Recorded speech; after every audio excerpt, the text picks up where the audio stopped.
যদি মৃত্যুর আগে খালি একবার বলতে পারে আস্তাগফিরুল্লাহ আল্লাযী লা ইলাহা ইল্লা হুয়াল হাইয়ুল কাইয়্যুম ওয়া আতুবু ইলাইহি, আল্লাহ পাক সমস্ত গুনাহ মাফ করার জন্য প্রস্তুত আছেন। বিষ্ণুই বলেন, যুদ্ধের ময়দান থেকে পালিয়ে এসেছে কোন মুসলিম সৈনিক, সেও যদি এই আস্তাগফিরুল্লাহ আল্লাযী লা ইলাহা ইল্লা হুয়াল হাইয়ুল কাইয়্যুম ওয়া আতুবু ইলাইহি মন থেকে পড়ে, তার জীবনের গুনাহ আল্লাহ মাফ করে। নবীজি বলেছেন, কেউ যদি মাগরিবের পরে আর এশার পরে, ফজরের পরে আর এশার পরে যদি 3 বার পড়ে আস্তাগফিরুল্লাহ আল্লাযী লা ইলাহা ইল্লা হুয়াল হাইয়ুল কাইয়্যুম ওয়া আতুবু ইলাইহি 3 বার করে যদি পড়ে, সাগরের ফেনাতুল্য গুনাহ যদি থাকে আল্লাহ তাআলা মাফ করে দিবেন।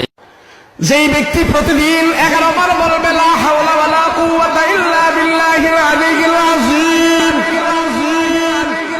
আস্তাগফিরুল্লাহ আল্লাযী লা ইলাহা ইল্লা হুয়াল হাইয়ুল কাইয়্যুম